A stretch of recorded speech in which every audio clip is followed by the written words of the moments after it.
All right.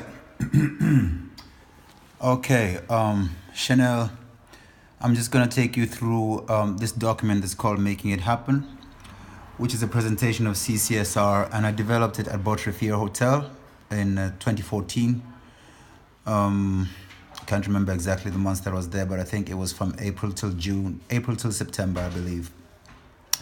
And I was in South Africa, I walked to there, and Herman Heif van Pitius was very instrumental in the change of mind and the understanding of the difference between principles and opinions and the power of Christ in terms of what is to come also over the water. So until I came to Botrifier, which is in the old language, the old Khoi language is called Guga, which is a place of lots of fat because many cows used to be there, fat cows. They used to drink the water and drink and eat the grass, so it was a place of fat. That's the old Khoi name for it is Guga. You have a few wineries around there, and a lot of land that is being utilized with the taxation. Let's not get into that. It's a whole different thing. But CCSR takes care of all of that. That's why it's important to understand all this, because the objective of all this is all of you in the Water Coalition need to understand that the solutions for Cape Town were there from a long time ago, based on land value tax. And I believe that Western Cape are used to command a 80 to 90% taxation based on land for all the community's needs. So you can imagine now, if you have a centralized tax system, everything that you do that goes through the VAT goes to the central government, and then you find that the Cape province is depleted of all its productivity. And now it's being evidenced in water, and the way you see the whole thing is going on around water. It's all based on that. And the idea that we're talking about, the Ubuntu ethos fits right into the old Khoi way of looking at things. So this is why it is very important that the rights of the indigenous people of South Africa, the Khoisan, must be included in the Constitution of South Africa to get this right. And the whole world has a vested interest in this, because if you that under the Ice Age we were all wiped out and we all lived in the southern part of Africa. That is our home. The human race, after they've been wiped out everywhere else, came and lived in that southern part. So Platbos Forest is actually the home of so when you come home, when you go there, you're actually coming home. Anybody who comes to South Africa is going home. It don't matter whether you're black or white, you're actually going home, because that's where your ancestors came after the Ice Age. You'll find that the whales come there as well to Hermanus to have their babies and everything, because it's an age-old tradition to come to where it was possible for them to do that. So Botrifier is a very small town, only 6,000 people, but it is the most significant town in terms of getting this message out there, because that is where the transformation happened. And it is very difficult for most of you to understand my approach, because you need to go through that transformation, what I went through at Botrifier, to basically be baptized in what these principles really are. That's what's really needed. So we will always clash with people, and they will think I'm being arrogant and it's ego, whatever, but I know what is at stake. I can see what's happening around, and we need to come together on this right now before it's too late. So anyway, I'm just gonna go through this a little. As you can see, I'm Rasta by faith, and that thing blinded me so bad. And this is the cover of it.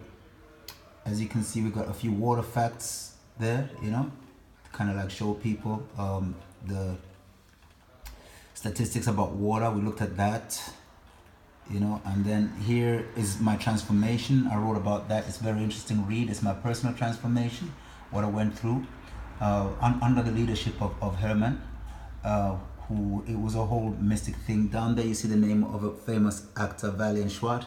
He happened to jam with me one night, and it was, we had a great night. We were going to do some work, it didn't happen. And then here we have the Reggae Dollar, another thing that's be very interesting to you. I'll send you the PDF. We have His Imperial Majesty as usual, and all of that. And then here's the birth of the Comprehensive Corporate Social Responsibility. We have Victoria Falls over there, and all the explanation of that. So I'll go through this. And then the efficient sponsorship, you have Bob Marley's song called Feel It in the One Drop. It's like the philosophy that the Israelis have in the desert.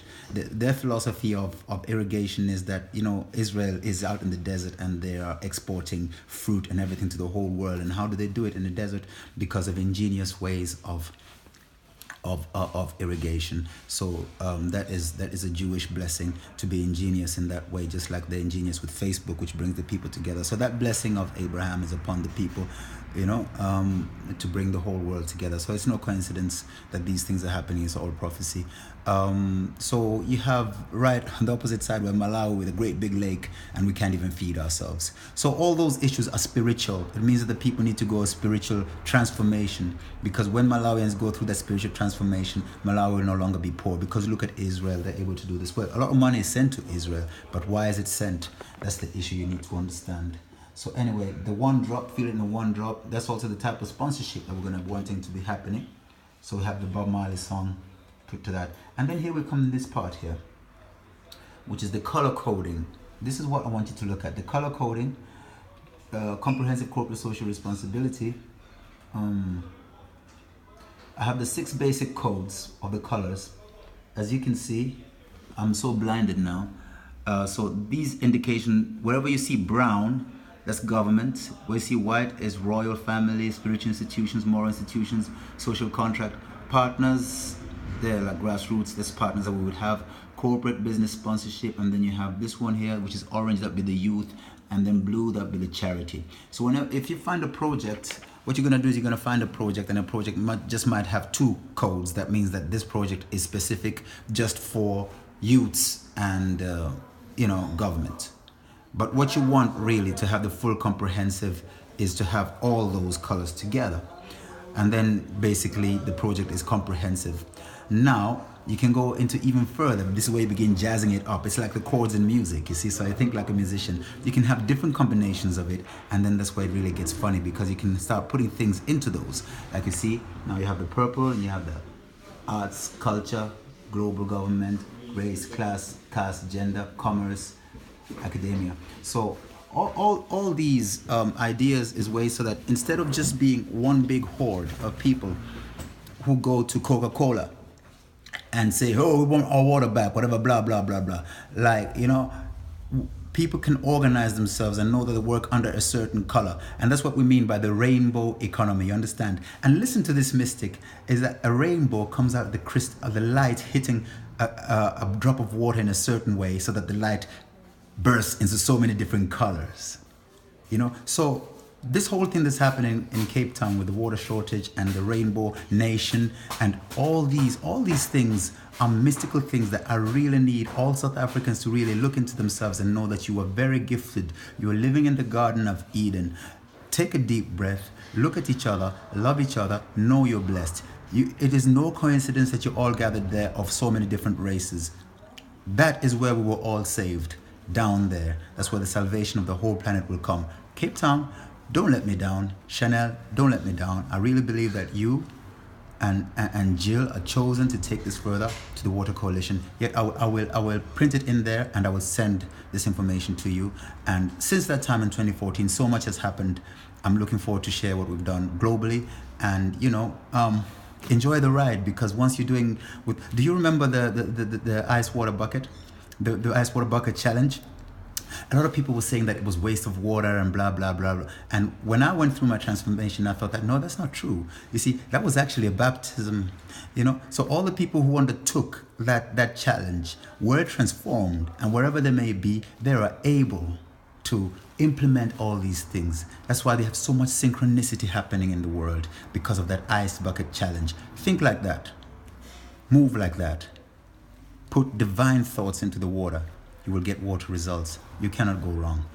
God bless you. I've done my work. May you please continue. One love, Rastafari.